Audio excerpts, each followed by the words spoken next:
White, one student from the back, very hesitantly lifted up his hand. Yes, yes, go ahead, she said.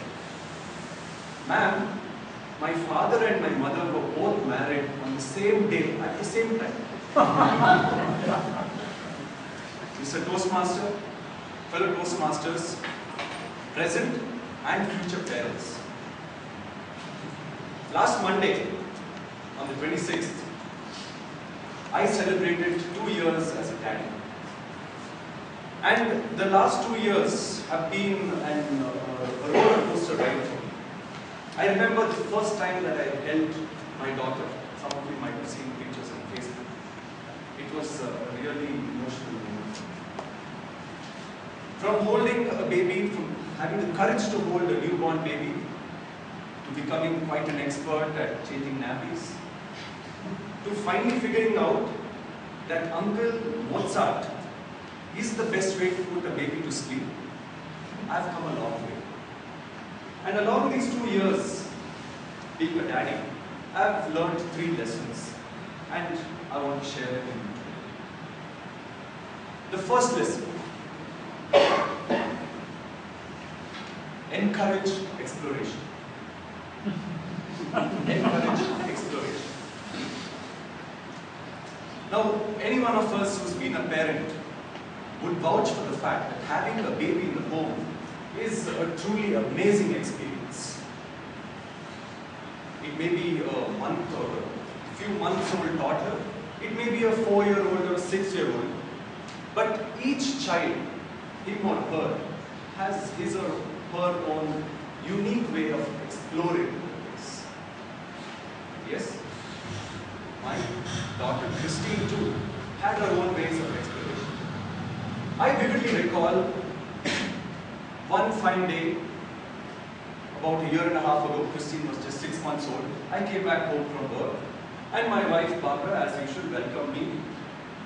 And in addition to the usual welcome, she said, "Christine is now on solids." I was ecstatic. Here was a glorious milestone. But my joy was short-lived. She's begun with bits of newspaper. I was then perplexed and troubled. Oh my gosh, this is not good for a baby. But over time, I realized that in the absence of a formal language, in the absence of a proper way of communicating, in the absence of having the intelligence inbuilt, Christine's hands and her mouth were the only ways of exploring, were the only ways of knowing what is what. And yes, we encouraged her. And this encouragement has gone further.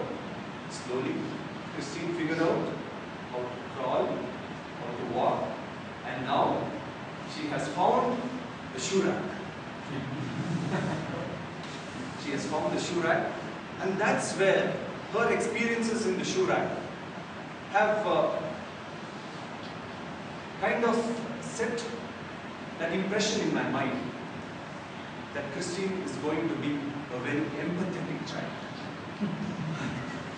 I say that with great confidence because she's an expert at getting into other people's shoes. Her shoes don't interest her. Her sandals don't interest her. Dada's big black shoes.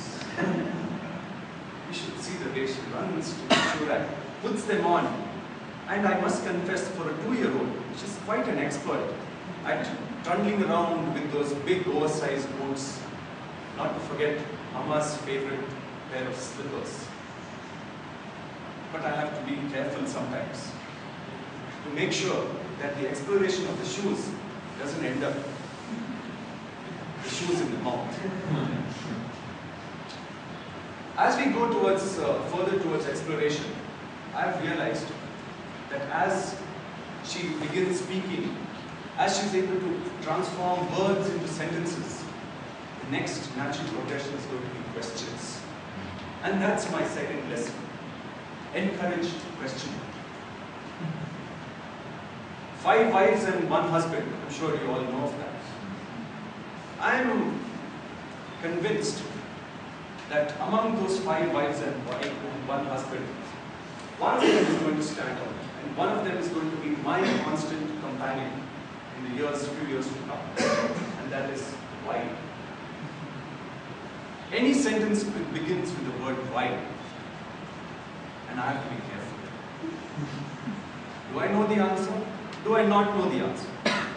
If I know the answer, is there a way of sharing that answer with her without her getting into trouble? That is going to be my challenge. There are also going to be occasions where she's going to be asking questions for which I don't have answers. Take for example, nowadays we've been going to church and she's been observing what goes on during the service, and one day she's going to ask her mother, I want to speak in church. I want to sing in church. Why is it that you tell me to keep quiet? Is it because Dada and Abba are asleep? Now Abba is my father, her grandfather, and she's found us sleeping on many occasions. There may be some other occasions where we go to church for a wedding, and she looks at the bride and she asks her mom, Mama, why is the bride dressed in white? And Barbara, my wife, will say, because symbolification of white is purity, is innocence, is happiness. And then the next question, why is the groom wearing black?